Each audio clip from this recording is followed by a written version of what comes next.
Morning, everybody, and welcome to our national Q&A call. Today is the 23rd of September, 2025, 9:03 a.m. Pacific, 12:03 p.m. on the East Coast.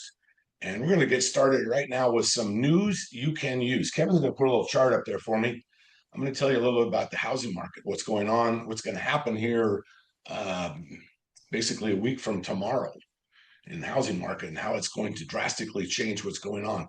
Something that we've never seen before has happened over the last couple of years. And for some reason, it really kind of went unnoticed until I saw a friend of mine had posted this thing yesterday. And it was like, man, this explains a lot. Kevin's going to put this up here and we'll talk about this.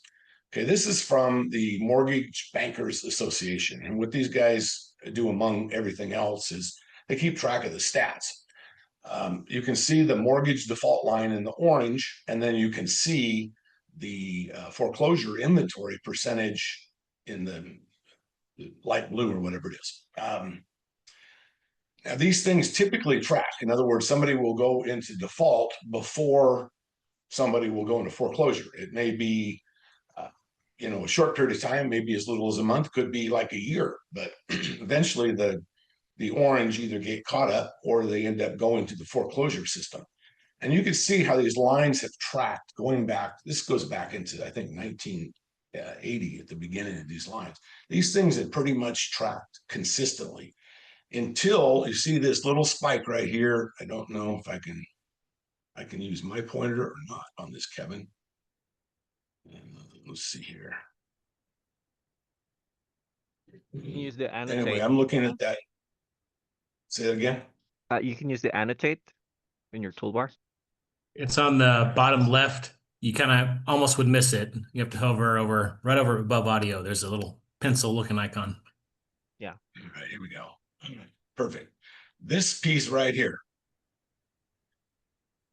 This happened a couple of years ago, 21, 22 primarily, but you see there's no corresponding increase in foreclosures. What happened was that was what's called the forbearance crisis. That was while COVID was going on. The government put a ban on foreclosures for a period of time. And the banks were all offering these longer term reinstatement programs where they could get a foreclosure payment over a long period of time. And it messed up the market.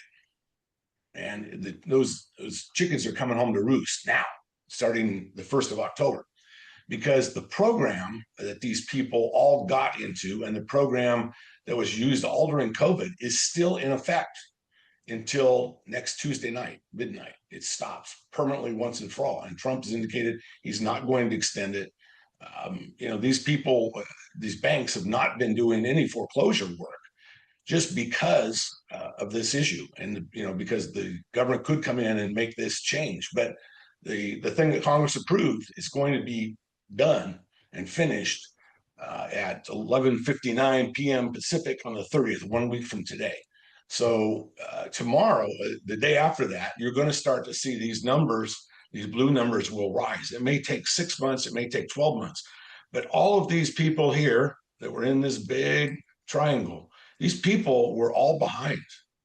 This was a significant percentage. It was, close to, not completely the same as the 2009 meltdown. I mean, we got up to 10%, but we were about just shy of 9%, about 8.5% to 9% this period of time. So imagine 2008, 2009, the Great Recession, not happening at all, or basically the underlying facts of people doing crappy mortgages and people, getting their dog a mortgage and stuff, all the phony stuff that was happening then that caused all of these foreclosures at that point.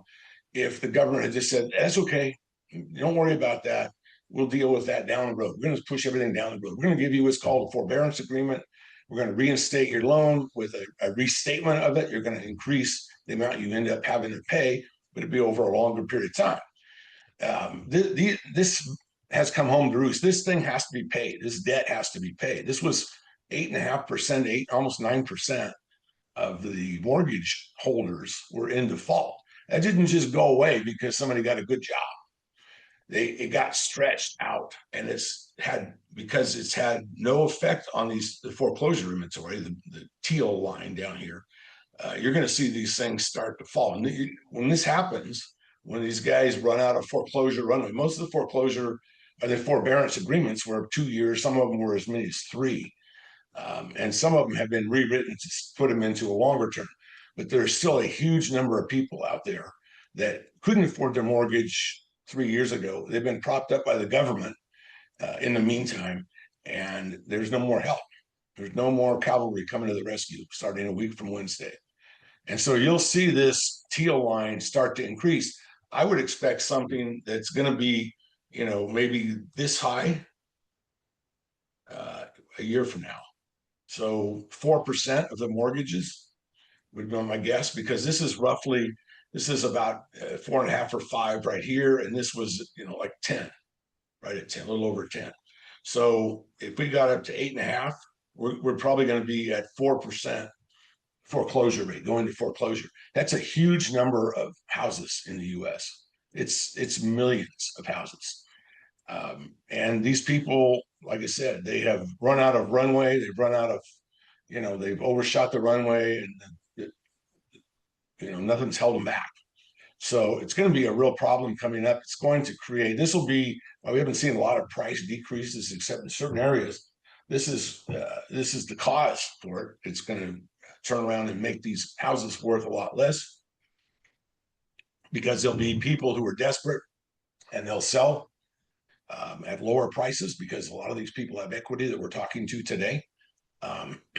This period of time in here, from about here to here, this was our best time as transactional engineers. We make money when the biggest money is made when the market is declining. As long as you didn't buy here and expect to sell here, if you figured I buy here, but I know that the thing's going to go all the way down to this lower level, you were okay. And that's what's going to happen again. You're going to see that same thing here in the next year or two. We've been calling this for several years. We had a foreclosure alert a couple of years ago, but nobody realized that it was this extensive. They had bailed out this huge amount of people. I mean, there's a large number of people to be bailed out, significantly more than what had been previously reported in the news. You'll see this probably in the news late next week. This will probably hit the news cycle, and you're already getting the people coming out talking about a pretty big drop in prices during that subsequent year or two. There'll be a lot of sellers, but there'll be a lot of buyers to be able to come back in the market too. This is going to force, I think, once this teal line goes up again, it's going to force the Fed to drop rates. They're going to have to do some kind of intra-meeting thing, maybe between November, December. Maybe they're going to wait till January. They're going to have to drop rates. The only 2 fixes here is a healthy economy and cheap interest. And even if we've got a healthy economy right now, interest is still too high. After the announcement the Fed made last Wednesday, mortgage rates went up, not down. So, because they were expecting a little bit more, at least some better news out of Powell's mouth when he did the after deal. And so you're going to see, like I said, this happening here in the next year or two. It's no reason to panic. Just look at this as a big opportunity. That is a huge number of properties where the problem has never been addressed. It's just been a ball kicked down the road. And it will, like I said, its chickens are coming home to roost. So we're going to have some good opportunities in the future. All right, that's it for news you can use.